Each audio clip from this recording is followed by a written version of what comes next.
હવે અંદર જશે ઘઉંનો લોટ। હવે આપણે આમાં એડ કરી દેવાનો છે ગોળ।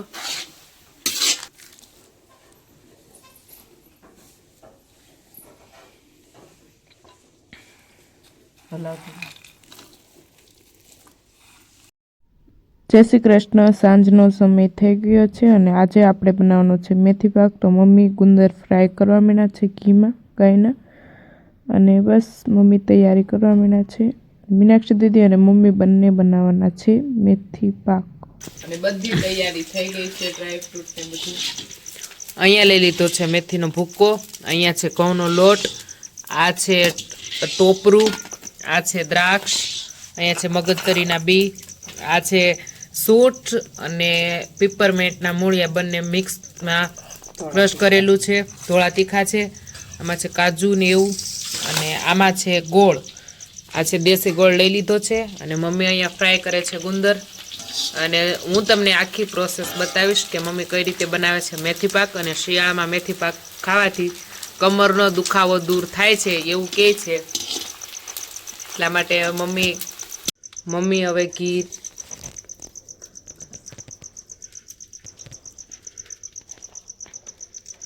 ગીર ગાયનું દેશી ઘી લઈ લીધું છે, આ રીતે મમ્મી એડ કરી દીધું છે, અને અહીંયા ફ્રાય થઈ ગયો છે ગુંદર। મેથીનો ભૂક્કો આપણે એડ કરવાનો છે પહેલા,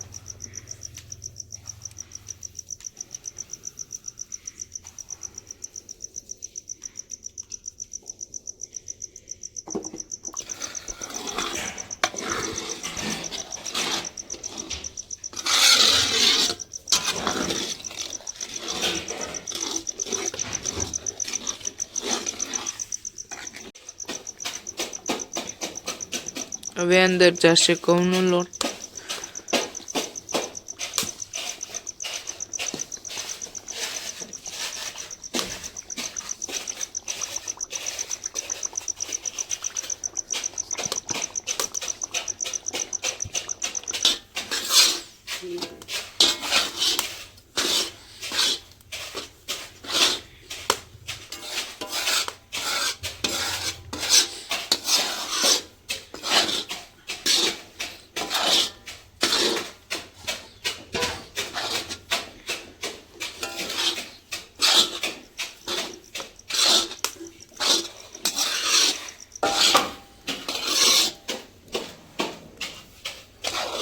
મેથી અને ઘઉંનો લોટ હવે આપણે શેકવા રાખી દીધો છે, અને જ્યાં સુધી ધીમા તાપે ત્યાં સુધી આપણે ઘી જ્યાં સુધી બહાર નીકળવાનું સ્ટાર્ટ ન થાય ત્યાં સુધી આપણે શેકવાનું છે। ઘઉંનો લોટ અને સાથે છે મેથી બંનેને મિક્સ કરી નાખ્યો છે, અને ધીમે તાપે આપણે એને પકાવીએ પણ છીએ, અને જ્યાં સુધી ઘી છૂટું પડે અને શેકાઈ જાય લોટ ત્યાં સુધી એને શેકવાનો છે, અને પછી આપણે એડ કરશું ગોળ અને બીજા મસાલા જે છે પછી એડ કરશું।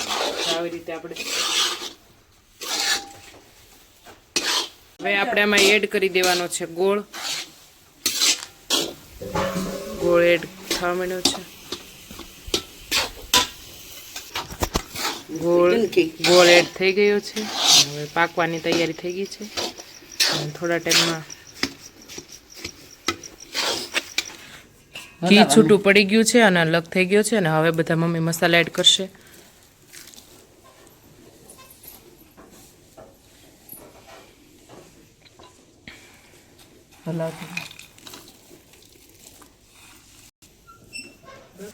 સૂંઠ ને એવું બધું ગયું છે, હવે જાય છે દ્રાક્ષ,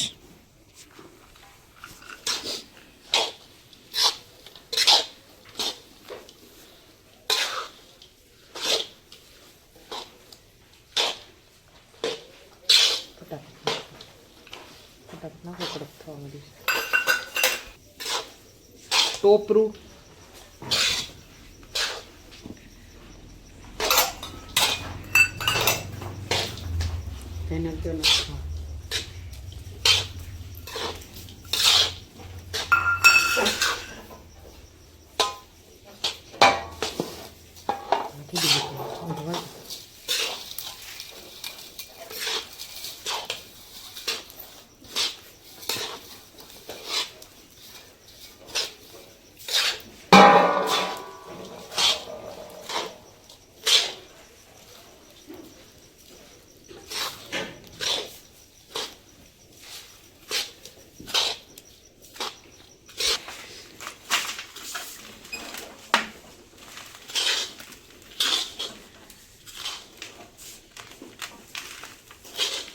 10 મિનિટ मेथी पाक बनीने થઈ ગયો છે રેડી ત્રાસ છે मेथी पाक बन के हो गया